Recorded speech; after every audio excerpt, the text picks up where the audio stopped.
and today's topic's not going to be an easy one for me to preach. It's not going to be an easy one for you to hear. We're talking about us versus them. So I know that politics is not anyone's friend, but it's what needs to be said, because we so often avoid these conversations for very, very real reasons. So let's be honest. Who here gathered has ever cast judgment on someone? It's okay, you can raise your hand. Who here has ever thought, oh no, I'm not like that person, I'm better than that person because I have values, they don't? Who here has been so quick to point out the flaws and shortcomings in others while not recognizing their own? There is no need to deny the fact that we have all done this, and no doubt we will do it again and again and again. For we are only human, and that is our nature to do so. But the question comes, what good does this mindset do us? What good does it do us to cast judgment onto others, to point fingers, and to make claims of being better than someone or of another group? Why is it that we even feel the need to do this in the first place? Can't we all just get along? Wouldn't that be nice? Not even having to have this conversation. While getting along is the goal we all wish to reach, we know that it is hard and may never happen. And there are many reasons for this. Such as thinking that in doing so, by casting judgment, that it will make us feel better about ourselves. It will distance us from them. It will allow us to point blame for things that have happened in our lives or in the lives of others by being able to say things like, well, I didn't vote for that person, they did. What's happening in our nation is their fault, not mine. So blame them, not me, for I have nothing to do with it. Whatever the reason behind these actions might be, we know one thing. We are quick to judge. And in doing so, we lose sight of what really matters. We lose sight of our values, of our human decency, and we lose sight of ourselves. In doing so, we turn to immoral actions. We turn to hostility and to criticizing, leading us to get nowhere. We have created a metaphysical line between us and them. And what's even worse is we actually believe that this line exists. We believe that we can't step across a threshold that doesn't exist in the first place, that we have socially constructed through institutions of memory and of experience. That this line is real and something that's concrete.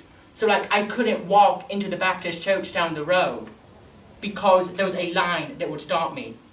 But I could walk in there. I could walk in right now and have conversations about race, about gender, about sexism, about misogyny, about rape culture.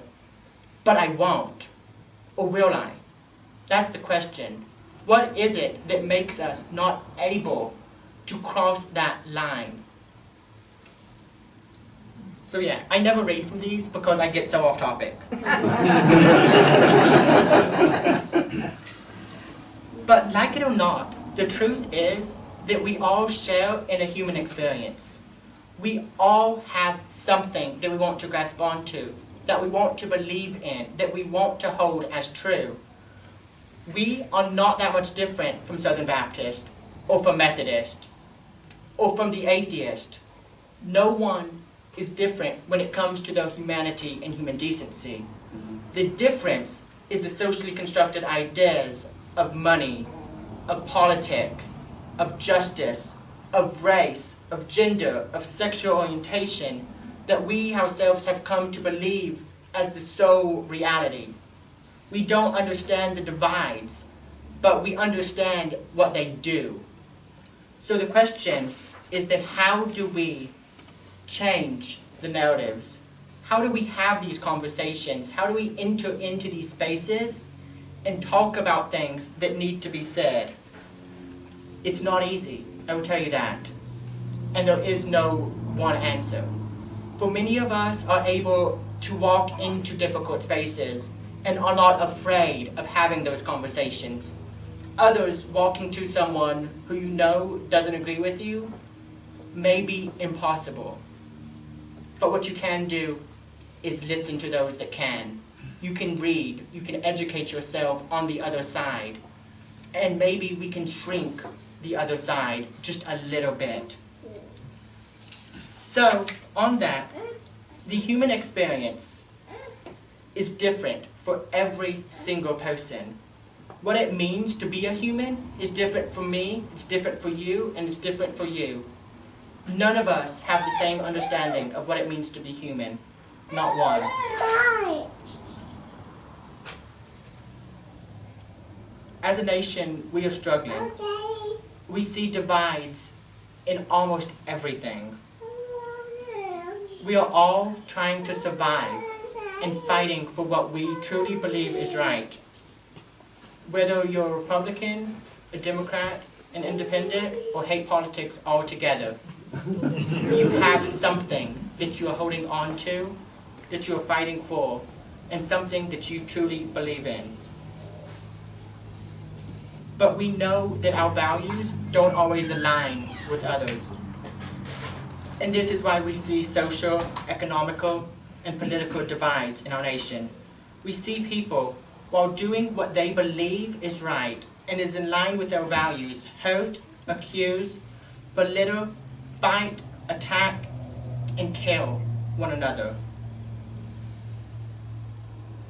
And we are so quick to judge them for their actions. But we fail to notice society and what society has done to play a role. We act like slavery is over. We act like racism no longer exists because it's not apparent. We act like there's not trans people who are murdered every day in this nation for living their lives because we don't want to talk about it. And when we want to talk about it, it's within the circles that we know agree with us. But what good does that do? What good does it do for us to sit around in a circle and talk about all these issues? Because on a fundamental level, we all agree that that's wrong, that there was a problem, that there was an issue to be addressed. We may not agree on how to go about it, but we see the issue and the problem, while others don't. So what good does it do us to talk about the issue existing? Because we collectively can do a lot. But if we can change the narratives and change the stories around all these issues and be willing and able to talk to the people who do not agree with us, imagine what we can do. It's been shown time and time again. So one of the ones that I like to tell, and I actually talked about this in one of my social justice classes this semester, is after the Orlando shooting at Post nightclub, the governor of Orlando, or the governor of the state of California, was extremely conservative at that time. So this was in 2016, a year after marriage equality. The governor went to Post nightclub that night, during the rally, and saw the impact and the effects on the community. Because of that, and because the governor was willing to step out of their comfort zone, Orlando and the state in Florida now have some of the most progressive laws when it comes to LGBTQ rights. They have zero discrimination policies.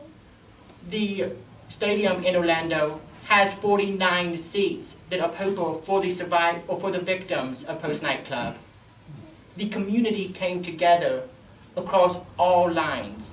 There were over 100 religious leaders from every single denomination and pretty much one from every single church in the region. And they were all there to support.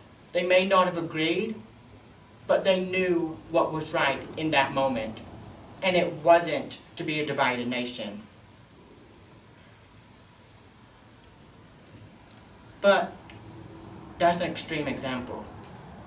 Why does it take a mass event to unite a nation? Why does it take a mass event to make us willing and able to talk to people who don't agree with us? Why does it take a mass event to make people who don't agree to come together? I wish I knew, but I don't. Sometimes people hold on to their beliefs, even when they know fundamentally that they're wrong. And that's ingrained into us. It is so hard for people to change their minds or their opinions on things because we are raised and we are products of our parents and of our ancestors and of the cultures around us. And so breaking that norm and that cycle isn't always the easiest thing to do. But we can do one thing. We can keep a conversation going. In the book, The Righteous Mind, why good people are divided by politics, religion, faith, and pretty much everything else. Jonathan Haddett talks about the challenges that are typically faced when we attempt to convince someone to think differently. He argues that our most deeply seated convictions, or the institutions that are at hand, shape our everyday lives. Once established, these institutions tend to focus on how we interact with ourselves and the governing bodies. These institutions and ideas arise from others, and when consisting ones merge with our own, we tend to defend or avoid the conversations altogether. However, in this, the institutions often are non-confronted. We don't listen to other ideas. He says that institutions are the elephant in the room. That agency is the elephant in the room. What he means by this is that when we do not engage, when we do only focus on ourselves and those around us that we know are agreeing with us, that we can't change. Because we agree, but someone else may not. So for us to be saying that we are in some way better than them because we have those values, we have those morals, they have values and morals too. They're just different. I know that's really hard to say, especially when you're thinking about like political climates right now. But people are doing what they fundamentally feel is right. But what we fail to do, and this happens on all sides, we fail to have conversations with those who are different. And I use different in the terms of not necessarily the socially constructed difference that you find in the dictionary, but difference as in not ourselves. We do not see ourselves in them.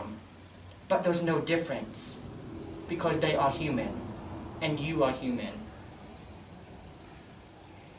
He says that we make our first judgments rapidly and that we seek to find evidence that might allow us to be friends or connect with someone. And that if we don't see that, we immediately start judging and distancing ourselves from them. And these are scientifically grounded and proven over and over again that that is what we do. We see something that we don't like and it immediately triggers us in some way. It might be a small trigger to where you are walking down the street and you see, so let's say this, your family was extremely racist. You're walking down the street as a kid and every day your parents tell you, cross the street now. Cross the street now. You don't know why. Years later you're walking down the street, you notice a young black man and you cross the street. And then you have a conversation with someone about it and they tell you that's racist. That's what I'm talking about. Those are so ingrained in us that we act. And not having those conversations about it, not being willing to step into that space and saying, you know what? I might be on a level that I didn't even realize racist or have racist thoughts. Let's talk about it. Let's figure out what we can do. So that's why I'm really glad to hear that y'all are reading the book White Fragility, because that is what it's talking about. It's talking about unintentional racism. It's talking about the institutions that are in place that cause these ideas, not necessarily saying that you yourself are a racist, but that society at its levels is racist. America is a racist nation, whether we are racist ourselves or not. So, if we wish to impact the world around us in a positive way, what we are going to have to be able to do is separate ourselves from the us versus them perspective. We have to find a way into conversations that are not exactly easy. In fact, they're extremely hard. They will need to be about things that we do not want to talk about, even with our closest friends. But it is what needs to be done.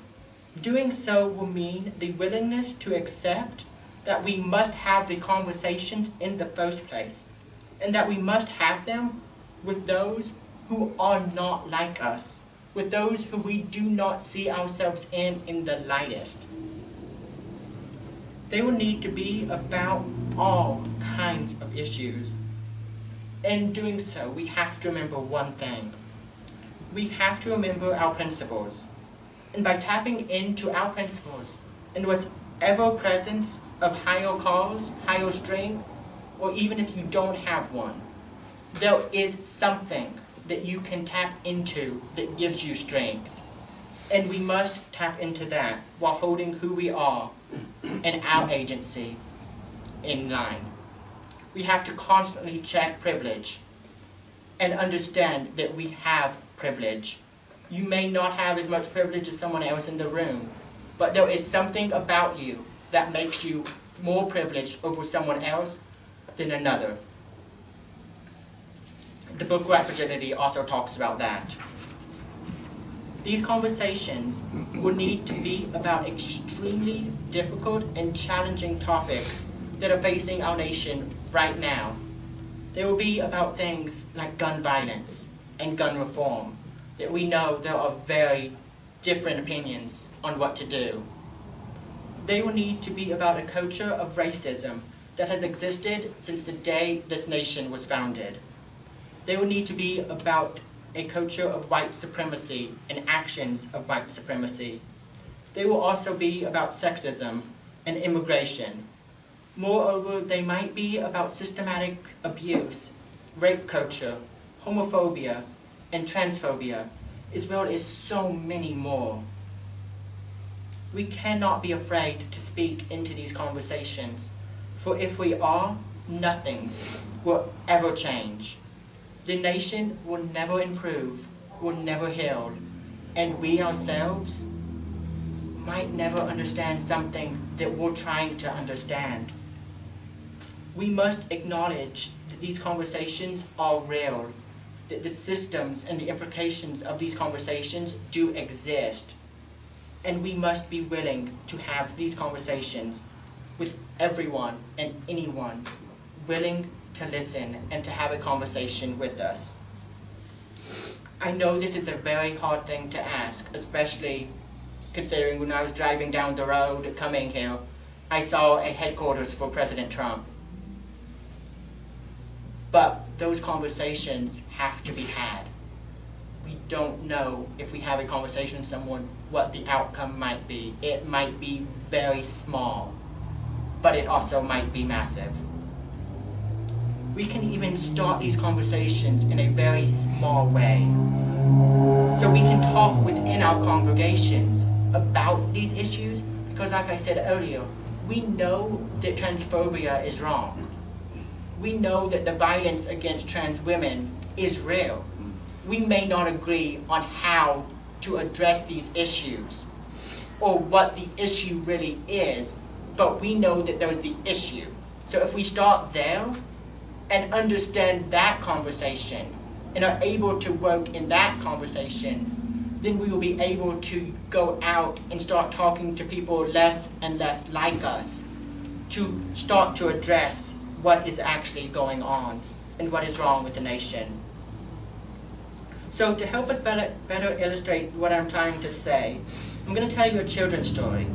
It's one that I heard the Reverend Chris Bice, who serves as the senior minister of Tennessee Valley Unitarian Universalist Church in Knoxville, Tennessee, tell. And it goes like this. Once there was a little girl who was the queen of a beautiful island. One day her advisor came into the throne room and said, "Your Majesty, the people on this island are good, but we must be aware that the people on the next island, for they are our enemies." "Our enemies?" the queen responded. "How terrible." "Yes," said the advisor, "very terrible. For our little island will never be safe while our enemies are there.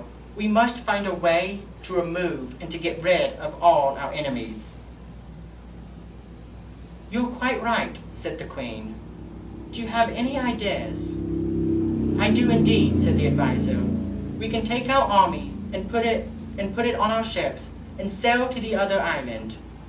And then we will have our armies march on shore and destroy our enemies." The queen was not sure that was a good idea, but thanked her advisor for her ideas and said, "Why don't you think about it and come back tomorrow?" "Yes, Your Majesty," said the advisor. He bowed and left the room. The next day, the advisor returned to talk to the queen. He was shocked to find her having tea with no one else but the enemy queen from the next island. The advisor turned red with anger and shouted, "How could you sit with her and drink tea with that person?" He shouted, "She is our enemy. We must get rid of our enemies. How could you invite her into our place?" The queen looked at her advisor with eyes calm and steady and said, "You have been a good advisor. You were right. We have to get rid of our enemies. You would have me destroy them by conquering them with our armies. However, the best way to get rid of our enemies is to make them our friends or to understand where they are coming from. And then we might be able to address the real issue." While this story is meant to be a lighthearted children's story on conflict, division, friendship, and peace, I believe that we can all learn something from it. For the little girl in the story who was the queen on the island did not cast judgment, did not feel that fighting was the answer. Instead, she invited the enemy, the queen of the neighboring island, over for tea, where it can be assumed that they worked through their problems with each other and became friends, that the islands are now united, and that trade can happen. We must do our best not to judge and to point fingers. We must do our best not to attack and belittle someone, and to attempt to understand where everyone is coming from. In doing so, we must side with love, remembering that we are all trying to lead people to see what we want them to see, and to change hearts and minds. What we must do now will not be easy, but it is what's needed. We must have these hard conversations with everyone. We must see that each person is worthy of love and acceptance, that every single human being, whether they are like us or not, and especially the not, have decency and worth. We must change our perspectives when it comes to us versus them. We must bury the hatchet and truly come together. For if we don't, nothing will ever change. Thank you.